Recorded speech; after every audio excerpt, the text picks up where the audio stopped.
Hello everyone. नमस्ते आप सबको। So here I am Vasudha again coming in front of you with a new video with a new topic and psychology हम पढ़ रहे हैं। तो साइकोलॉजी में तो हर दिन कुछ ना कुछ इंटरेस्टिंग होता है क्योंकि हम सबसे जुड़ी है, और जब हम सबसे जुड़ी है तो हम सबको अपने बारे में पढ़ना है, अपने बारे में जानना है। और जब हम अपने बारे में जानते हैं तो हम लोगों को जन्म से लेके, जहाँ से हमारी शुरुआत होती है, हमारे जन्म की शुरुआत होती है, तब से लेके हमारी आखिरी पल तक का सब कुछ हम लोग पढ़ते हैं। कैसे हम लोग कोई चीज़ को कैसे महसूस करते हैं, कैसे बीमारियां होती हैं, और जब बीमारियां हो जाती हैं तो उनका हम डिटेक्शन कैसे करते हैं, पता कैसे लगाते हैं, है ना। तो अभी हम जब पढ़ाई कर रहे थे तो पढ़ाई करते टाइम हम लोगों ने क्या देखा था, हम लोग ने ब्रेन इमेजिंग टेक्निक्स हम पढ़ रहे थे, है ना। तो ब्रेन इमेजिंग टेक्निक्स में हमने क्या पढ़ा था, इन्वेसिव, नॉन इन्वेसिव, सर्जिकल, और वो पढ़ा था ना हमने। इसमें एक में सर्जरी होती है, एक में सर्जरी नहीं होती है।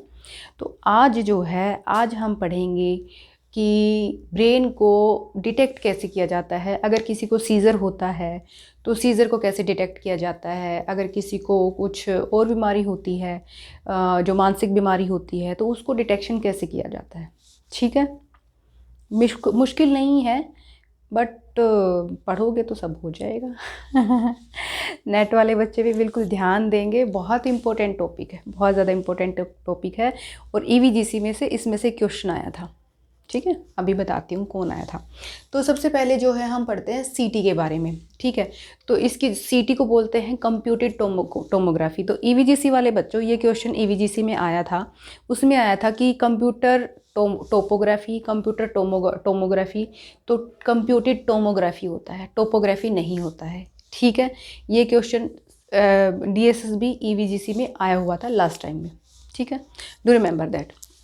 ठीक है, तो सीटी क्या होता है। बेसिकली हमारे जो ईवीजीसी के और नेट के पेपर होते हैं उनमें इनके बारे में बहुत ज़्यादा अंदर से नहीं पूछा जाता, इनकी फुल फॉर्म ही पूछ ली जाती है। क्योंकि देखो कन्फ्यूज़न यहीं पे क्रिएट हो जाता है ना, कंप्यूटर टोमोग्राफी के टोपोग्राफी।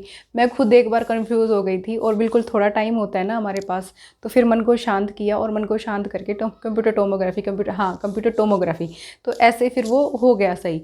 लेकिन गड़बड़ हो जाती है, अगर आप लोग अच्छे से नहीं पढ़ते हो ना, तो गड़बड़ करे बिना मानते ही नहीं हो जाती है गड़बड़, है ना।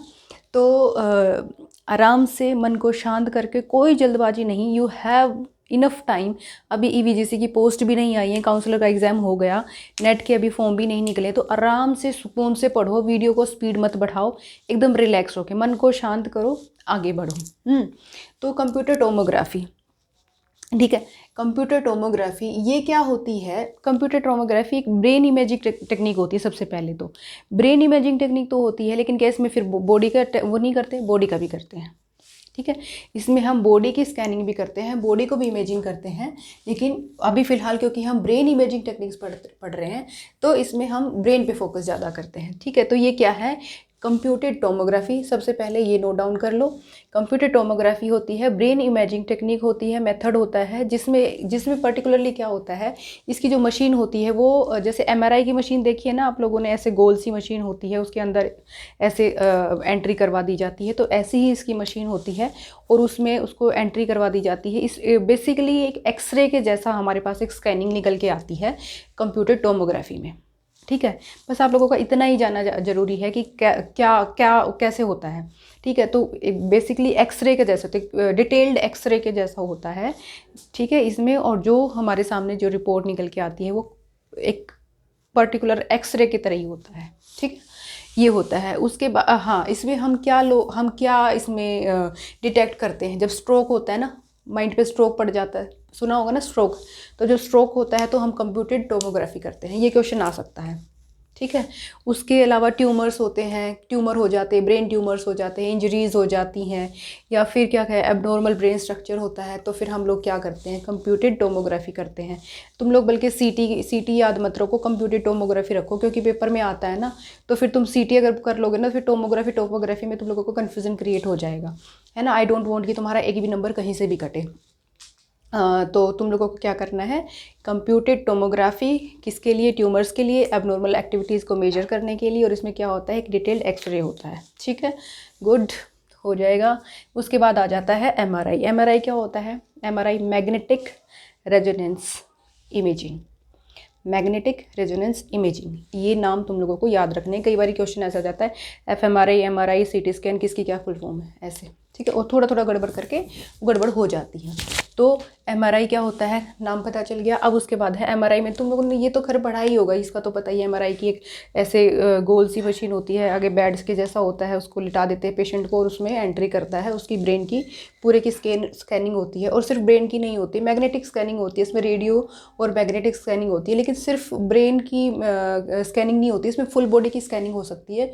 और इसमें जैसे एक्सरे में तो आपका पूरी बॉडी को नहीं स्कैन किया जा सकता है, एमआरआई में क्या होता है आपकी नर्व्स को भी और जो टिश्यूज़ होते हैं उनको भी स्कैन किया जा सकता है, उनको भी इसमें डिटेलिंग आ जाती है, ठीक है। ये भी बेसिकली एब्नॉर्मलिटीज़ को डिटेक्ट करता है, ठीक है। और आपकी जो स्ट्रोक्स होते हैं उनको भी करता है।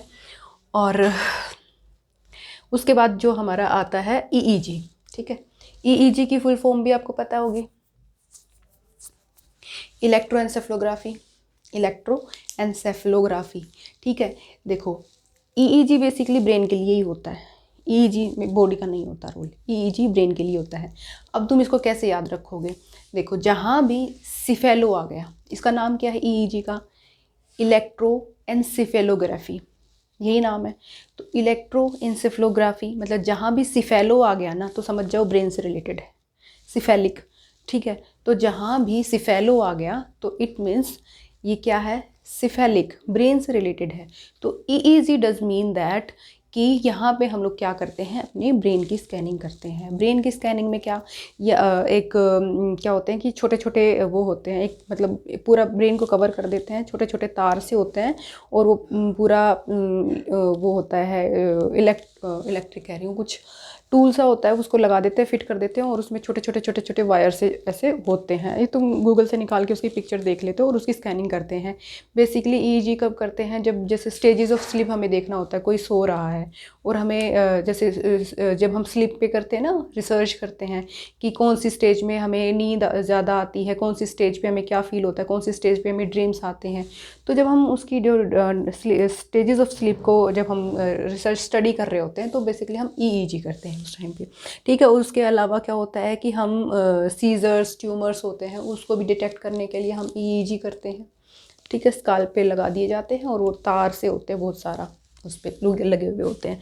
उसके बाद है एमईजी। एमईजी टेक्निक आप लोगों ने नहीं सुनी होगी, लेकिन आप लोगों को ये भी पढ़ना बहुत ज़रूरी है, मैग्नेटो एंसेफलोग्राफी। फिर वही आ गया एमईजी, सिफेलो आ गया ना, मैग्नेटो एंसेफेलोग्राफी। ऐसे तोड़ के आप पढ़ो, कोई ऐसा तुमको ऐसा नहीं है कि तुमको कोई मतलब बहुत टेक्निकल नाम याद करने की ज़रूरत है तो तुमको नहीं, ऐसे नहीं, तो नहीं, आराम से तोड़ के पढ़ो। मैग्नेटो मतलब मैग्नेटिक है, एंसिफेलो मतलब सिर का सिफेलो आ गया ना, सिफेलिक आ गया, एंसिफेलोग्राफी तो ग्राफिक है, यहाँ पे ये हो गया।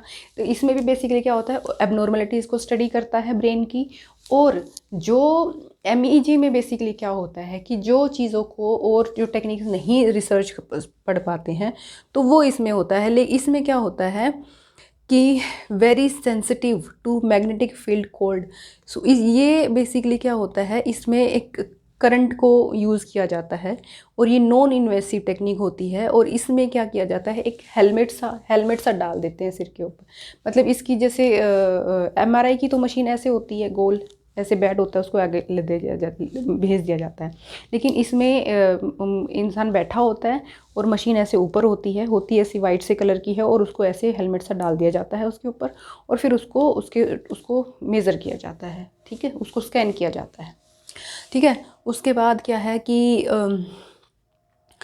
और पॉजिट्रॉन एमिशन टोमोग्राफी, फिर वो टोमोग्राफी वाला आ गया ना, ये क्वेश्चन आता है, नाम आता है, नाम में कन्फ्यूज़न क्रिएट कर देते हैं। पॉजिट्रॉन एमिशन, पीईटी मत याद रखना, ठीक है। पीईटी स्कैन बोलते हैं इसको बेसिकली शॉर्ट फॉर्म में, लेकिन तुमको पीईटी याद नहीं रखना है, तुमको करना है positron emission tomography note topography, tomography याद रखना। ईवीजीसी पे नेट में क्वेश्चन जरूर आता है इसमें से, ठीक है। तो ये है पॉजिट्रॉन एमिशन टोमोग्राफी। ये क्या है, रेडियो एक्टिव होता है। इसमें क्या होता है कि इसमें कलर कोडेड इमेजेस आती हैं, पीईटी में बेसिकली। ठीक है, कलर कोडेड इमेजेस आती हैं, इसमें केमिकल यूज़ किया जाता है, शुगर मतलब एक केमिकल का इंजेक्शन दिया जाता है, जिसमें क्या होता है कि न्यूक्लियर मेडिसिन और बायोकेमिकल, वो जो सेल की है ना, वो जो सेल जो होती है हमारी ब्रेन में, उनका जो है बायोकेमिकल जो है स्ट्रक्चर देखने के लिए ये किया जाता है पोजिट्रॉन एमिशन टोमोग्राफी। तुम लोगों को बेशक थोड़ा थोड़ा फंक्शन, इसको तुमको बहुत ज़्यादा ऐसा रिसर्च करने की ज़रूरत नहीं कि हाँ ये नहीं, सिर्फ तुमको इसका नाम पता होना चाहिए और इसका छोटा छोटा फंक्शन पता होना चाहिए, कब कहाँ कैसे क्या होता है, बस दैट्स इट। बहुत ज़्यादा तुमको कन्फ्यूजन क्रिएट करने की ज़रूरत नहीं है। उसके बाद है एफएमआरआई।